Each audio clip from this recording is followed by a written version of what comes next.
Ashley Kirkland here for a remembrance of Hurricane Arthur. On July 3rd, 2014, Hurricane Arthur made landfall in southern North Carolina, the first to make American landfall since 2012.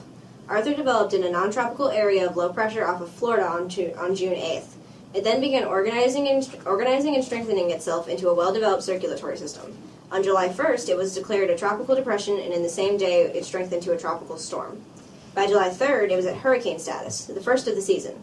In response to a cold front, Arthur turned to the northeast, by the end of the day strengthening to a Category 2 hurricane with winds around 100 miles per hour, the peak of its speed. Between Cape Lookout and Beaufort, Arthur made landfall at 11:15 p.m. on July 3rd. From there, it continued to strengthen with a minimum pressure of 973 millibars. The storm moved north, weakening as it went over Nantucket until it became an extratropical cyclone on July 5th. $52.5 million in damages all over the United States were reported, $8.4 million from repairing the power grid itself. Widespread power outages and storm surges between 4 and 5 feet with a peak wind gust of 101 miles per hour were reported. When a hurricane blows in, it can bring with it devastating winds and powerful flooding. You need to evacuate as soon as a warning is issued. That means that a hurricane is nearby, and its effects will be making their presence known. Seawalls are oftentimes not enough to hold back a powerful storm surge, which are quick-moving and dangerous. Another issue with these powerful storms are the high winds, at times breaching speeds of 200 miles per hour. These winds can easily move debris at high speeds and launch them into the air, turning them into lethal projectiles. So remember, Good morning, this is Weather Right Now, and I'm Lonnie Renova, your meteorologist today, and I will be covering your local weather for Kill Devil Hills. So let's take a look at the 3-day forecast. On Monday, it will be partly cloudy, and there will be a high of 58 and a low of 52. On Tuesday, it will be mostly cloudy with a high of 57 and a low of 51. On Wednesday, it will be partly cloudy with a high of 68 and a low of 53. Let's take a look at North Carolina from the satellite's point of view. Today, as you can see, we do not have any clouds around the Outer Banks, and this means that there are clear skies. Since there is no advancing clouds from the west, you can expect clear skies for a couple of days. This also confirms our prediction about no rain for the next couple of days because there are no clouds to produce rain from.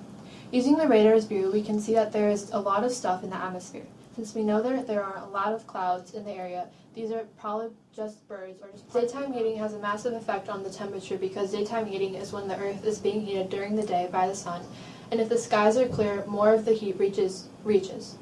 Now passing it over to Zach to inform us on the important weather conditions that meteorologists have to analyze. Hi, this is our weather report, and I'm Zach Getz, your meteorologist today, and I will be informing you on some other important weather conditions that meteorologists analyze. There are many different types of clouds, but I'll only be describing and informing you about a few.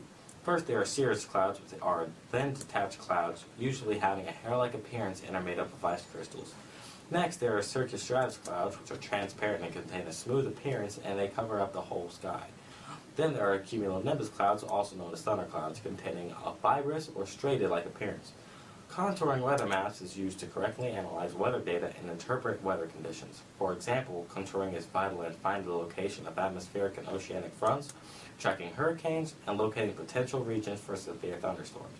There are two very important types of weather fronts, cold fronts and warm fronts. Cold fronts usually move from the northwest to the southeast, and the air that is normally behind the cold front is usually much cooler and drier than the rest of the air in that front. Warm fronts usually move from the southwest to the northeast, and the air behind the warm front is normally warmer and moister than the air ahead of it.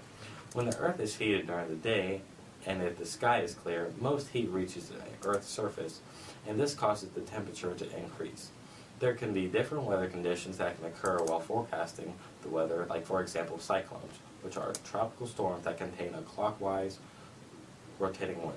Well, that concludes our weather report for today, so I hope you enjoyed the show.